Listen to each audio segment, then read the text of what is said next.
And the question could be like, how many of you would like to be part of a real high performing team?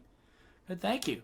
And maybe another question you could say, how many of you have ever been frustrated at least one time in your life by other members of your team?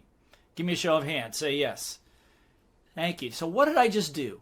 First, did a whole bunch of things. First of all, the heat was on me, right? Because everybody's looking at me. The minute I ask a question, I take over control, and now the heat's on you. The heat's on you. You have to think. So immediately, I forced you into engagement, whether you like it or not.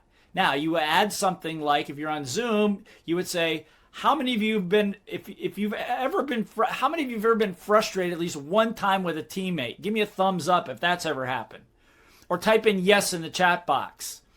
Do that too, okay? So, or raise their hand, depending on the number of people that you have on your call.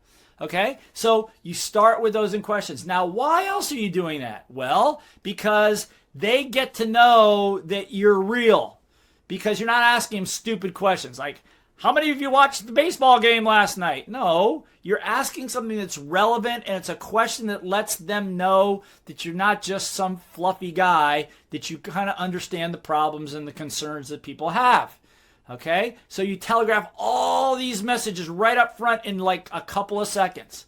So immediately you put them on notice. Okay, so you ask in a couple of enrolling questions.